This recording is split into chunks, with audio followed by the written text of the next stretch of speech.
तो कैसे हैं आप सब। मैं निशांत उपाध्याय आपका अपने चैनल पर एक बार फिर से स्वागत करता हूं। दोस्तों, जैसा कि ग्रेजुएशन के पेपर चल रहे हैं, चाहे वो आपका बीए हो, बीएससी हो, बीकॉम हो, ठीक है। तो मैं अपने जो वीडियोस में बीए का पेपर सोल्व करा रहा हूँ आपको। जैसे कल मैंने आपका पॉलिटी का वीडियो डाला था, इसमें 2-3 वीडियो पॉलिटी की डाली थी। तो जैसे पॉलिटी का पेपर हो गया तो आपका पेपर रह रहा है, इंग्लिश का पेपर रह रहा है, तो इंग्लिश की वीडियो आपको बनाकर दे रहा हूँ, ठीक है। तो अगर वीडियो आपको अच्छी लगे तो इसे ज़्यादा से ज़्यादा शेयर करें, लाइक करें और सब्सक्राइब करना ना भूलें, ठीक है।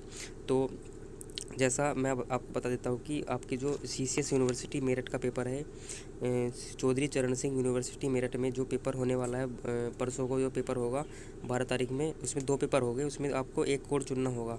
आप अपनी मर्ज़ी से कोई सा भी पेपर चुन सकते हैं, लेकिन मैं according to me, in my opinion, जो पेपर आसान है वो सेकंड पेपर आसान है, ठीक है। इंडियन राइटिंग्स इन इंग्लिश, जिसका नाम है इंडियन राइटिंग्स इन इंग्लिश, ये आप देख सकते हैं। ये वाला पेपर है वो आसान है, ठीक है। इंडियन राइटिंग्स इन इंग्लिश, ये वाला, ठीक है। तो ये पेपर आसान है, सेकंड पेपर। इससे जो पहला पेपर है हिस्ट्री ऑफ इंग्लिश लिटरेचर, वो थोड़ी उसमें जो मतलब इंग्लिश की जो हिस्ट्री है वो आप बहुत समझने में बहुत कठिनाई आती है, बहुत डिफ़िकल्टीज आती है पढ़ने में। तो अगर मेरी अकॉर्डिंग टू मी, अगर आपको पेपर देना है तो सेकंड का दे। लेकिन अगर आपकी तैयारी फर्स्ट पेपर में है तो आप फर्स्ट का ज़रूर दे। ऐसा नहीं है कि मैं कह रहा हूँ कि मेरी तरफ से मैं सेकंड का बता रहा हूँ आपको तो आप सेकंड का दोगे। आपकी जिस चीज़ में तैयारी है आप उसका दें। लेकिन मैं द डिफरेंस इन दोनों में जो डिफरेंस है ज़रा सा, तो वो सेकंड पेपर थोड़ा आसान है, ठीक है। वो चलिए शुरू करते हैं। इस वीडियो में टाइम ना बर्बाद करते हुए वीडियो शुरू करते हैं। इस वीडियो में आपके सामने इंडियन राइटिंग्स इन इंग्लिश जो पेपर सेकंड होता है बीए थर्ड ईयर का, इसमें एमसीक्यू क्वेश्चन आते हैं, 100 क्वेश्चन आते हैं, उसमें 75 करने होते हैं, क्योंकि कोविड की वजह से चेंज हो गया है सारा सिस्टम। तो 75 क्वेश्चन आएंगे, ठीक है। 75 आपको करने हैं, जो उनसे आपकी मर्जी हो, आपके कोई से भी क्वेश्चन जो उनसे आपको अच्छे लगे वे करने हैं, ठीक है। तो वीडियो शुरू करते हैं, ठीक है। जल्दी जल्दी आप इसे ख़त्म करेंगे। आज मैं अपना इसमें बता सबसे पहले मैं आपको सिलेबस के बारे में बता देता हूँ। सिलेबस के बारे में, सिलेबस में आपका बीए थर्ड ईयर में आपका इंडियन राइटिंग्स इन इंग्लिश में सरोजनी नायडू है आपका। ये कौन सा, पेलेनिक्विन बियरर्स, इसका Nissim Ezekiel, a poem of dedication. Jayanta Mahapatra है आपका, हंगर, ये सारी पोइट्री है, ठीक है। दूसरे नंबर पर यूनिट सेकंड में आता है आपका विक्रम सेठ, अनक्लेम। दूसरा ए.के. रामानुजम, एनक्साइटी, यानी एनजाइटी बोल सकते हैं इसको। के.एन. दारूवाला, ये द अनरेस्ट ऑफ डिज़ायर, ठीक है, अनरेस्ट ऑफ डिज़ायर। इसके बाद यूनिट थर्ड में बात करते हैं। यूनिट थर्ड की जब हम बात करेंगे तो महेश दत्तानी का मतलब तारा, उसका तो एक नाटक है तारा, ठीक है, तारा। वैसे तारा एक लड़की का नाम है, ठीक है, तारा, पर इन्होंने लड़की के नाम पर ही ड्रामा लिखा है, ठीक है। तो इसके बाद मुल्क राज आनंद, यूनिट 4 में आपका मुल्क राज आनंद, ठीक है।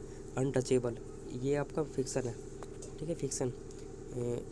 इसके बाद यूनिट 5, महात्मा गांधी के बारे में पता होना है। Chapter condition of India, what is true civilization and education, ठीक है।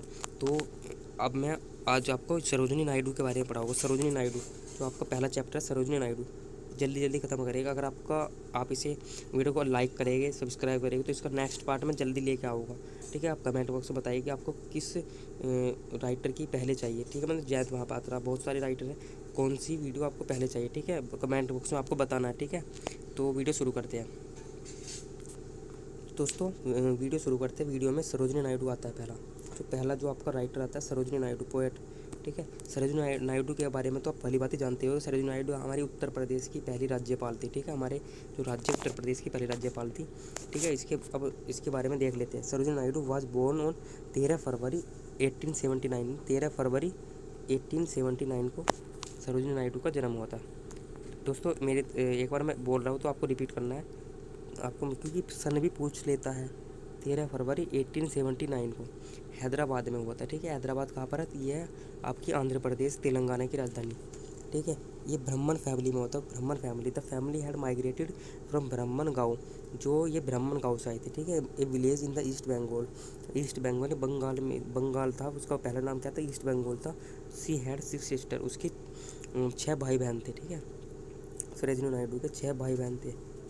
और इसके बाद नेक्स्ट देखिए, सरोजिनी नायडू फादर अघोरीनाथ। अब सरोजिनी नायडू के फादर का क्या नाम था, अघोरीनाथ। द फर्स्ट डीएससी थे, इंडिया के पहले डीएससी थे, ठीक है।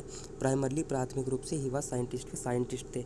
हर मदर वाज वृंदा सुंदरी, ठीक है। सरोजिनी नायडू की माता का नाम वृंदा सुंदरी था। He belongs to an East Bengali river side in village. ठीक है। The Chattopadhyay house at Hyderabad was a liberal home. ठीक है, स्वतंत्र घर था। It had a aristocratic dignity. ठीक है, एरिस्टोक्रेटिक मतलब होता है जिनका एक शासन होता है। ठीक है, नोबल शासन, बढ़िया।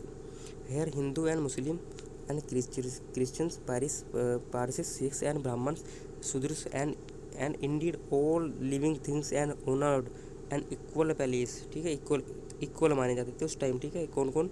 आपके ब्राह्मण, शूद्र और ये पारसी, सिख।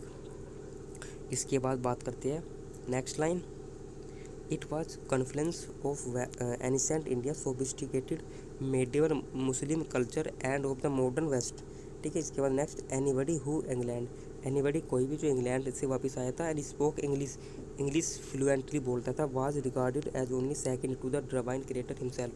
ठीक है, जो इंग्लैंड से वापस आए थे, वापस रिटर्न हुए थे, वे इंग्लिश बहुत ही अच्छी बोलते थे, fluently, regard and only the divine. इसके बाद next, the environment as its existed, the understanding parents, the liberal home, regal city Hyderabad, full of place and gardens. ठीक है, was favourable enough to stimulate your Sarojini minds to opulence and exuberance. ठीक है, तो however Sarojini Naidu return home without getting any degree. मतलब however Sarojini Naidu वापस आई थी, उनके पास कोई डिग्री नहीं थी, बिना डिग्री के वापस आई थी। For she suffered nervous breakdown, ये उनकी भी नर्वस हो गई थी। ठीक है, एट द एज ऑफ 19 साल की उम्र में उनका विवाह हो गया था डॉक्टर नायडू के साथ। ठीक है, डिस्पाइट ऑफ ग्रेट ओपोजिशन। ठीक है, सी बिगोट 4 चिल्ड्रन, उनके 4 बच्चे थे, 2 सन्स और 2 डॉटर्स। ठीक है, सरोजिनी नायडू है एक्सप्रेस हिड अपन, सरोजिनी नायडू ने अपना जो हर डीप लव फॉर चिल्ड्रन के लिए डीप लव प्रकट किया है, व्यक्त किया है in her poem the to my children. ये बहुत ही ज़्यादा इंपॉर्टेंट, टू माई चिल्ड्रन, मेरे साथ रिपीट करना, टू माई चिल्ड्रन। ये है आपकी सरोजिनी नायडू की। ठीक है, apart from being a good wife a mother, Sarojini Naidu become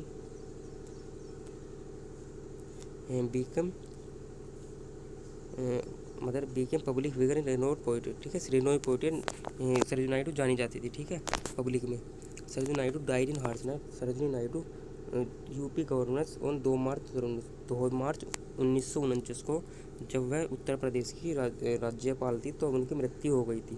ठीक है, the entire nation paid a tearful homage to this intellectual lady. ठीक है, एंटायर जो नेशन ने इसके लिए श्रद्धांजलि दी थी। ठीक है, इसके बाद मैं इम्पोर्टेंट जब इन बात आती है इनके वर्क्स की, इन्होंने कौन कौन से वर्क्स लिखे थे, इनकी जो रचना थी। ठीक है, the golden three sold important है, बहुत ही ज़्यादा। आप इसे लिख लीजिए, ये पेपर में ज़रूर आएगी। ठीक है, किसी भी तरह आएगी, चाहे पेपर में आएगी।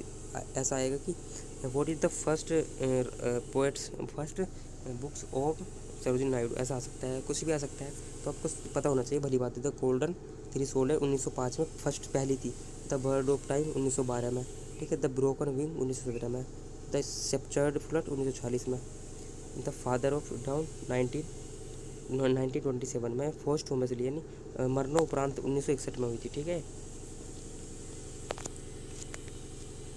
ठीक है, तो इस वीडियो में इतना ही। मैंने सरोजिनी नायडू के बारे में आपको सब कुछ बता दिया। अगली वीडियो में इसके MCQ लेकर आऊँगा। अगर आप इंटरेस्टेड हो मेरी वीडियो देखने के लिए तो प्लीज़ लाइक करें और सब्सक्राइब करें, और अगली वीडियो के लिए अगर आप कमेंट करते हैं तो मैं जब भी वीडियो लाऊंगा, और इसे लाइक करें इसे जरूर। Thank you very much for your best of luck for your next exam. Thank you.